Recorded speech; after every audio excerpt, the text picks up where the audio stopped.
Welcome to episode 48 of How About Them Huskies. I'm Connor. I'm joined tonight by Matt and Andrew.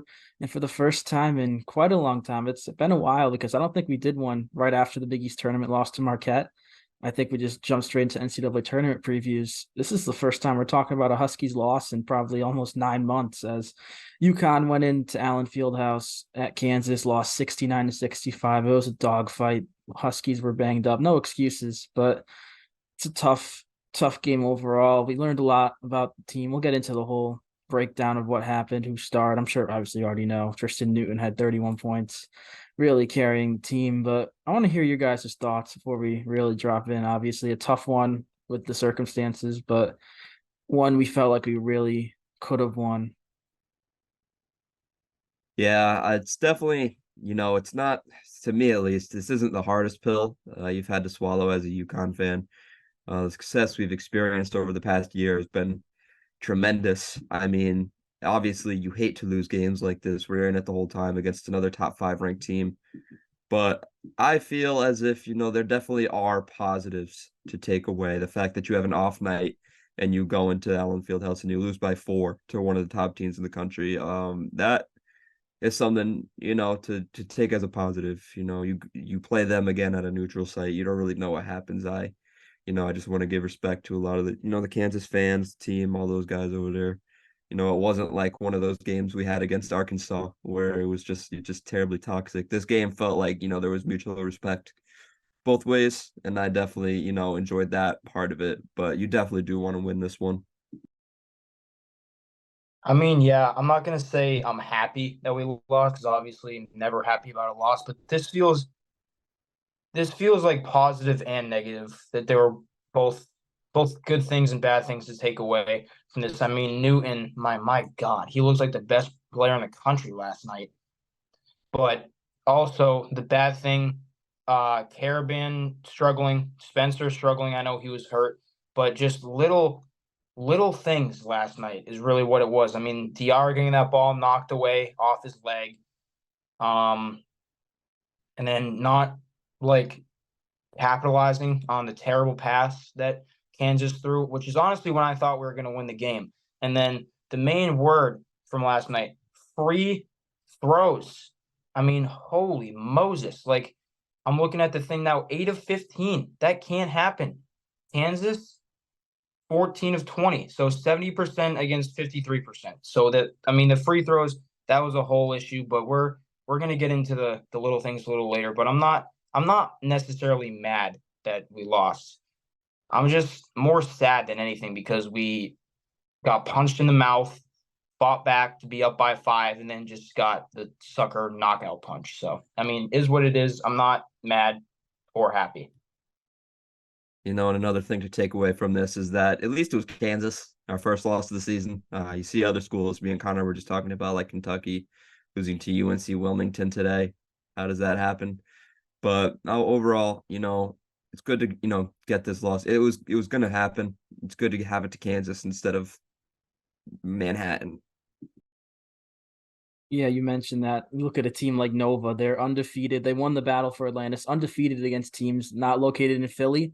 They're 0-3. They came in last place in the Big Five challenge, whatever they did. That's kind of funny, but we're sidetracking a bit. We gotta focus on the Huskies here. It was like we all said. I mean, it's a tough pill to swallow, kind of, because I felt like, especially after Newton hit that three to take the lead, I felt like, oh, we were down like 10 points in the first 3-4 minutes. Now we're winning in the second half. Like, there's no way they can give. Obviously, there is a way they can give this up, but I mean, you just got to really credit Kansas. I mean, not saying they played their perfect game, but Kevin McCullough is a guy that shoots under 30% from three. He went 3 for 4. Dickinson made 8 all year in 6-7 games. He made 3.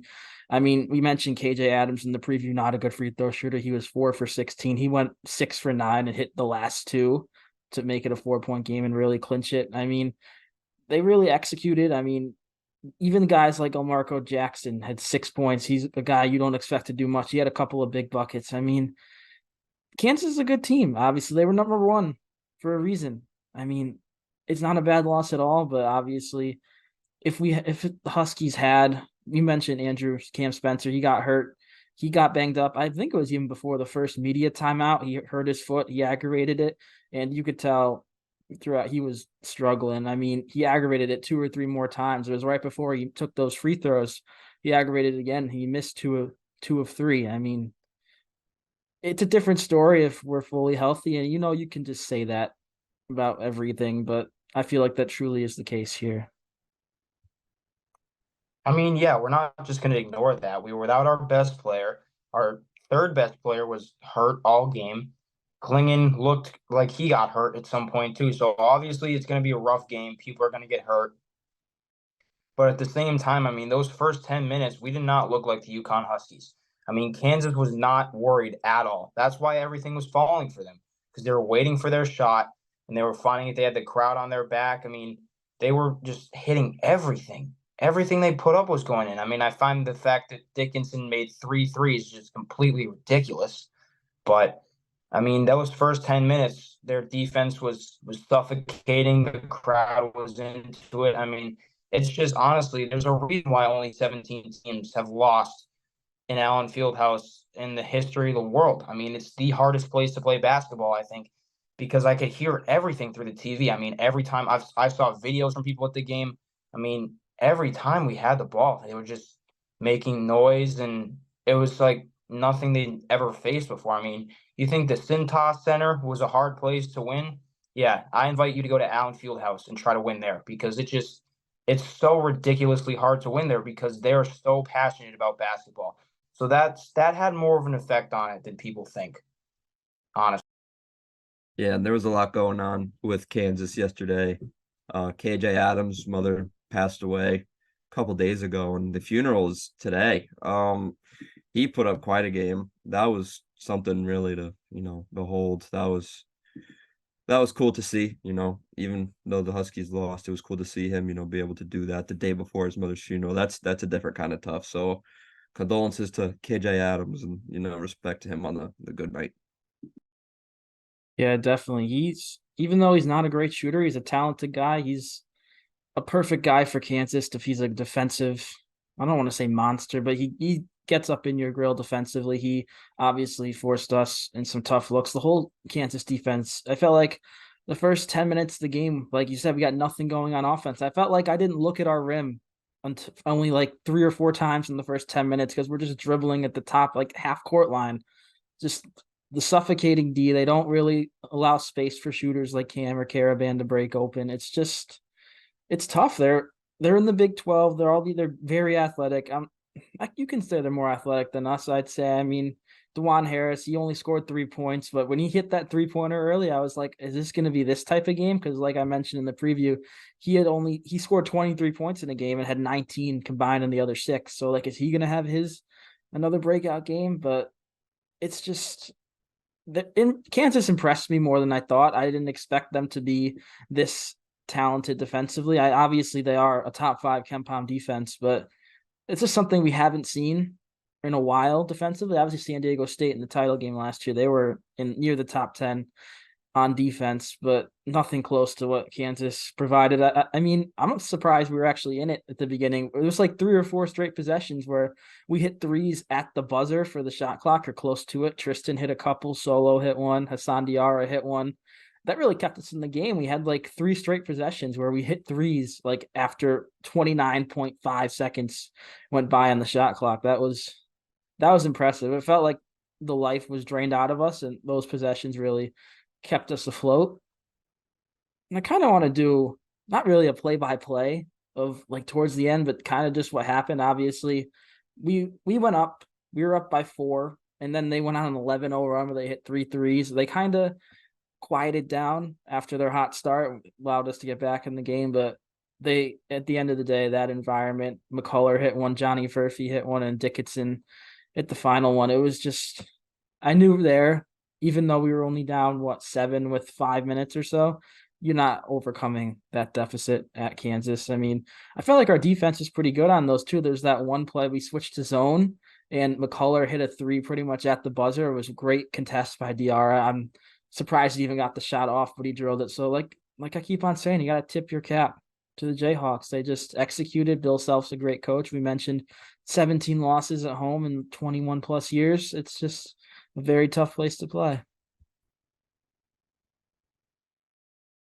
I mean, there really wasn't anything better we could have done on that possession where, oh man, who was it? I think DeJuan Harris hit it, the one that was contested by Diarra. I mean, I think that was the one that sucked the life out of us because the other two, I mean, Dickinson was wide open, and then I believe so was the other one. But I mean, once you get a three hit on you with the best defense you can play, I mean, you're not gonna get get past that. I mean, it was so weird how we just had all the energy in the world. I mean, I even did the UConn chant where I was watching after Newton hit that wide open one to make it, I believe, 50-47. And then we just went downhill after that. I mean, three straight threes. We weren't coming back from that. I mean, it honestly sucks that they just made a comeback like that. But I do have to give them credit. They are a good team. I don't want to hear anything about how they're overrated. They beat us. Nobody beat us like they beat us fair and square. They're a damn good team. They're going to make a good run in March. But let me just say that I'm going to be extremely disappointed if there isn't a rematch of this next year at Gamble or maybe even the next year because it's going to be proven to the world that they are scared to play us at our own house. Because I saw a tweet on Twitter, I believe it was from Basil, who said that a Kansas fan said that they would never ever drive to Connecticut to see Kansas play UConn, and that the look that the guy had on the face when Basil said that he drove out there to go see that game. So I personally think that they are scared to come play us at Gamble. Personally, I really want to see it happen, but I think they're scared. Yeah, I think this proves that, oh, they almost beat us at our house. Why would we ever go there for no reason? Like, obviously, this was scheduled in the Big East Big 12 battle, so I'm not sure how much say the schools have in those matchups, but I'm sure Kansas, it'd take a lot for them to come, even though I agree, they definitely should. We definitely should have home and homes like we see all these other schools doing. Like, we're kind of doing it with Gonzaga, but that's like home and home, but hours away from each campus, each game. I mean, we got to go back to the on-campus stuff. I mean, it's been a while since we've had a premier game at Gamble. I mean, I guess Florida a couple of years ago, Christian Fatale. It's probably the most recent non-conference that I remember, at least, premier home game at Gamble Pavilion. But yeah, like you said, we got to try to get more of those in the future, and I think we will. But we can continue with the play-by-play towards the end a little bit. Obviously, after McCullough hit that amazing three, Newton came down and drew a foul. Shooting a three. He hit all three free throws to cut it to three. And then one of the wildest plays of the night with Kansas, they were pressuring them, obviously. 3-point game, 50 seconds. You're not going to foul. You're going to play your best defense. The freshman, Marco Jackson, had the ball. He tried to throw it across court to KJ Adams, and it went into the fifth row. I mean, that can't happen. That was the biggest break ever. That's a point where I thought, there's no way we get the ball back here. We're not going to do something with it. I mean, that you just don't see that happen. Obviously, it's a freshman mistake by a guy who's going to have a really solid career, but we didn't take advantage of it. The possession was kind of not broken down on the other end. It ended. Hassan Diarra had the ball. He was kind of wide open for three. I wanted him to pull the trigger there, even though he's obviously not a guy you think to make threes. I feel like take the early three with 30, 44 seconds left, whatever it was. And if you miss, go for a rebound. And if you don't get the rebound, just foul. He chose to drive to the hoop and he got stripped. And we could talk about that all day. Apparently, people looking back at the clips, the defender didn't touch the ball. He like touched his arm and forced it out, which obviously would be a foul. But we could talk about that all day. But I just feel like that play, you gotta, even though Newton had the ball, he was pressured up top. You gotta have a better outcome than a Hassan Diarra drive into Hunter Dickinson down by three. That's just my opinion. I feel like obviously you could say that was the game because that was the second to last possession. But yeah, I think that was it. He should have shot it. And I mean, he already made one. It was, you have to shoot that. That just shows a lack of. I mean, he was obviously probably thinking a million miles a second. He was probably thinking, oh, I can get a better shot than this. I can get a better shot for someone else, this or that. And then he was probably also second guessing his own ability, which, you're hoping not.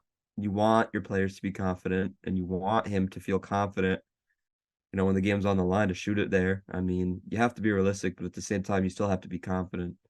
So I wanted him to shoot that.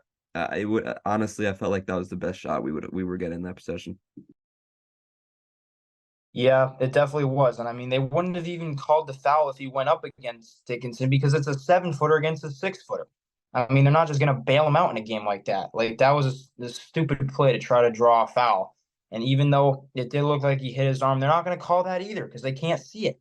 So I don't know why he took it in to the sea of white jerseys because it wasn't going to get out of there, first of all. I mean, he pump faked, had Solo wide open for a three. He could have shot it after he pump faked or passed it to Solo in general because could have had a good look from the corner. And honestly, I trust Solo taking it more to the rack than I do Diarra. But I just feel like Matt's definitely right. He was thinking a million miles a second because we were down. We really, really needed a bucket. I mean, Hurley was probably screaming at him. The fans were screaming, so he was probably like in a weird headspace. But still, that just can't happen at the end of a game like that. It's inexcusable.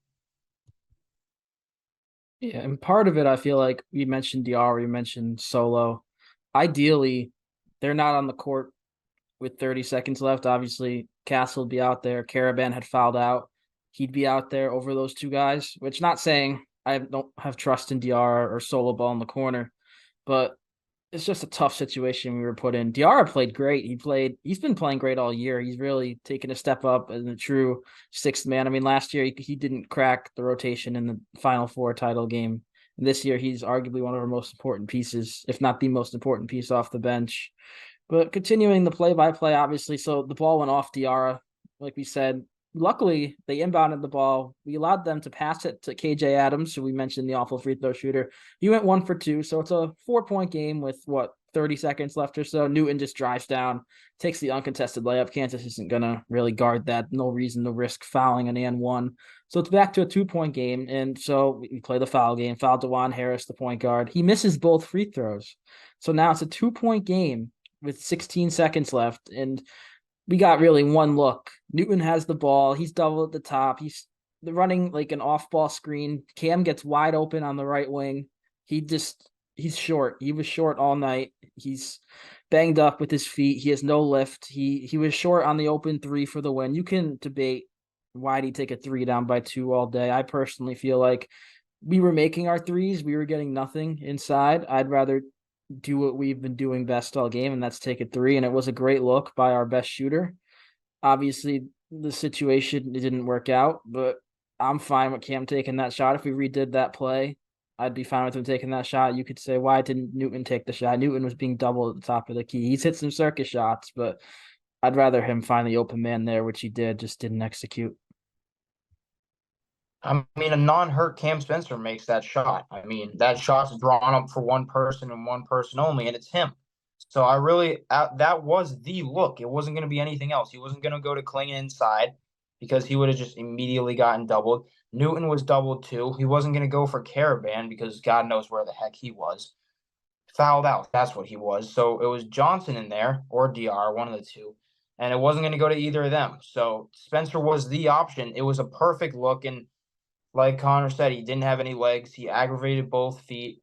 So that was the look. But I'm gonna stay with my take that a healthy, non-hurt Cam Spencer makes that shot. Yeah, and also you mentioned the hurt feet. The broadcast mentioned at some point in the second half that Donovan hurt his foot, which that I almost had a heart attack there because obviously he had the broken foot, and the reporter lady saying he's on the bench with a foot injury. I was like, first of all, he went back in the game. I don't think he was really hurt. I don't know how she determines he has a foot injury by him taking rest with 8 minutes left, but yeah, I mean that scared me, but I'm concerned for Cam. Obviously, he played 36 minutes after her. He played pretty much over 30 minutes with an injured foot, where was clearly struggling. He was like on one of the plays when he was fouled taking the three. No one made contact with his foot. He just landed on it and was in clear pain. I mean, he's a trooper to play through it. He almost had to with where we are in our depth. Obviously, you're not going to throw Jaden Ross or Jalen Stewart out there for this game. Even if you could throw them out for a minute or two just to give guys rests, that wasn't in the cards. But at the end of the day, I mean, credit Kansas for a great game and a great win. And we got to move on to North Carolina, which we're going to do a separate preview for that. You'll see that tomorrow or even later today, whenever you're listening to this. It's coming out Monday. But I mean, I don't got much more else about this Kansas game unless you guys do. You got any final thoughts before we wrap up? Yeah, that's definitely one to take a lot away from. Like I said, it's not, the most painful loss we've had, but it is a loss that you definitely can learn a lot from. And I have a feeling that Hurley's gonna, do the necessary things in order to get these guys ready for hopefully next year when they come to Gamble. Honestly, I just want to thank whoever went out there, whoever's watching this. If you were there in Lawrence, thank you, because we don't win that game if there's not a lot of you guys there, honestly. Like I could sense that. I saw on Twitter plenty of videos. I knew so many of you guys were there, but we don't have a shot without that. I mean, I saw a bunch of you guys down by the tunnel, the Huskies, knowing they had support, knowing they had people there cheering for them. I think that's honestly what helped us a lot. So thank you to the fans, honestly, for making the long trip out to Lawrence, because I don't think we even have a shot if it was all Kansas fans in that arena. So thank you guys for spending money and going out to support our team. I want to give one last shout out to Tristen Newton. Obviously, we highlighted him, but 31 of our 65 points is insane. Obviously, you prefer the other guys to step it up a little bit more, but I'm fine with him. I'm fine with how that game played out. Obviously, I want to see a win, but I'm fine with how that game played out, which by default means I'm fine with Tristen scoring almost half our points. I mean, where we was like 11 months ago, playing less than half the game versus St. John's and not scoring, and now he's probably going to get drafted, albeit second round. I mean, he's averaging almost 18 points per game, almost like 7 rebounds, 6 assists. I think it went down a little because he didn't have quite the other stats against Kansas, but he's a baller. Obviously, I'm just excited to see him and Castle play together, hopefully in that Carolina game, even if it's just for a little bit, just to see that again against a high-level opponent. I mean, Tristen Newton proved all the doubters wrong, and I love that he came back for another year. We say that every time, but he's going to have a monster year. I think Big East Player of the Year potential. To me, this is Tristen Newton. Last year coming in, it was obviously his first year for BCU, and that's a big jump to kind of go from the American at the time to the Big East, and you have to learn a whole new position at point guard, which you've never really played before, and you've got one of the most passionate fan bases in the world right behind you, and it's a lot. It's a lot to kind of have to learn, so you can understand that learning curve that he went through. But this year, I mean, without that pressure, I mean, he's a different beast. They have Castle now, even though he didn't play yesterday. They still have other guys who he can kind of lean on. I mean, last year was kind of just like him and Hassan Diarra, who wasn't, really playing all that much. But now you got guys like Ball, and you could bring in Castle when he's healthy, who can all come in and help carry the load. So for Tristen Newton, it must be a huge weight off his shoulders to kind of be able to go out there and just ball and play his game and not have to worry about all the extra stuff. All right. I think that'll do it here for episode 48, the Kansas recap. Our first loss recap since I think the last Creighton game, the Creighton away game, like in February. So it's been a while. Obviously, we lost since then, but we didn't do an episode. So obviously, the vibes are high, I think, among UConn fans and this podcast. That was not a bad loss whatsoever. They're going to bounce back. It'll be interesting to see what they do against Carolina on Tuesday. The Tar Heels, they had a big win against Tennessee. They came back today against Florida State. We'll get into that in the next episode. But yeah, thanks for tuning in. Stay tuned for a North Carolina preview on Monday. And thanks for watching.